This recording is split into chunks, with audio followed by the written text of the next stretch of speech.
অস্ত্র ছাড়া দুর্গা আগে হয়তো কোনোদিন কেউ দেখেনি। এবার সেই নতুন রূপে দেখবে জলপাইগুড়িবাসী। নিজের চিন্তাকে রূপ দিয়েছে শিল্পী প্রাপ্তি, শিশু শিল্পী। সে পুরোটাই মাটি ছাড়া দুর্গার অপূর্ব সুন্দর রূপ। দুর্গাকে এবার যোদ্ধা রূপে নয় বরং মা রূপে তৈরি করেছে ছাত্রী প্রাপ্তি। এবার যোদ্ধা রূপে না দেখিয়ে মাতৃরূপে দেখিয়ে এক অভিনব দুর্গা প্রতিমা করার চিন্তা ভাবনা করেছিল জলপাইগুড়ি সদর গার্লস বালিকা বিদ্যালয়ের ছাত্রী প্রাপ্তি ভট্টাচার্য।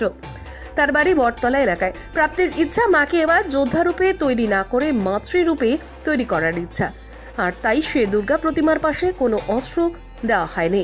অস্ত্র ও মাটি ছাড়াই একটি সুন্দর মূর্তি তৈরি করেছে সে। আর এই প্রতিমা তৈরিতে তার পরিবারের সদস্যরা যথেষ্ট সাহায্য করেছেন। প্রতি বছরই সে এক অভিনব কিছু করার চিন্তা ভাবনা করে। এবারও সে দুর্গা প্রতিমাকে যোদ্ধা রূপে না করে মাতৃরূপে চিহ্নিত করে।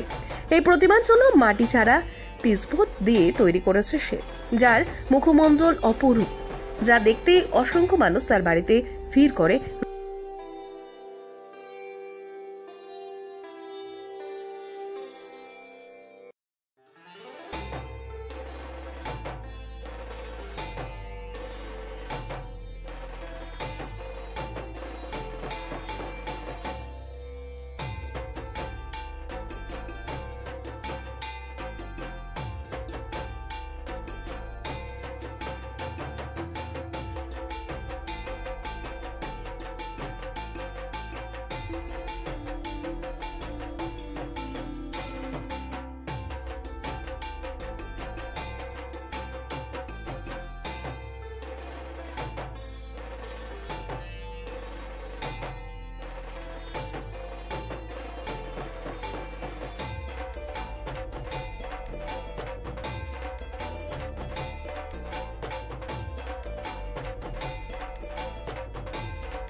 বললাম তোমার নাম?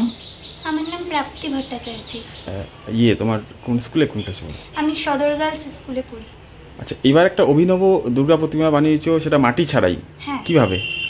আমি এবার একটু অন্যরকম ভাবে বানিয়েছি, প্রত্যেকবারের মতন করে এবার বানাইনি। এবার আমি পিচবোর্ড টুকরো করে মায়ের হাত পা সব লাগিয়ে লাগিয়ে এক্সট্রা করে পার্ট করে করে বানিয়েছি। এর বিশেষত্ব কি রয়েছে আর কি করবে এই প্রতিমাকে? আমি এবার একটু থিমের চেষ্টা করেছি। আমি এবার যোদ্ধা রূপে মাকে দেখাতে চাইনি, আমি এবার মাকে মাতৃরূপে দেখাতে চেয়েছি।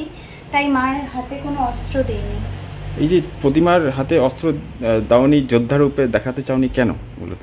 কারণ আমার মনে হয় মায়ের মধ্যে তো সব থেকে যোদ্ধার আগে মা বিরাজ করে, তাই মাকে সবার আগে মা রূপে দেখানোটাই উচিত।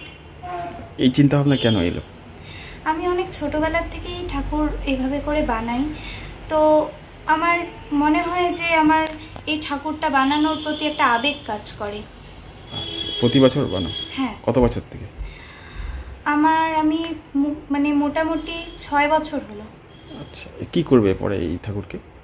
এই ঠাকুরকে আমি পরে যত্ন করে রেখে দিই। পুজো হয়? হ্যাঁ, পুজো করি। আমি অষ্টমীর দিন ভোগও দিই মাকে। এই যে একটা অভিনব বানিয়েছে, সেখানে অস্ত্র দেয়নি, মাতৃরূপে তাকে আগে দেখতে চেয়েছে, তো কি বলবেন মেয়ের এই চিন্তা ভাবনা? ওর এই চিন্তা ভাবনাকে আমি শ্রদ্ধা করি, যে মায়ের মধ্যে যে মায়ের রূপটা, সেটাই ও ধরতে চেয়েছে, দেখাতে চেয়েছে, যাতে মা সবার মধ্যে যে মায়ের যে ভালোবাসার স্নেহটা, এটাই দেখাতে চেয়েছে ও। আচ্ছা, আপনার নাম? আমার নাম মিতা ভট্টাচার্য। এই পাড়ার নাম? এই পাড়ার নাম পান্ডামারা বটতলা।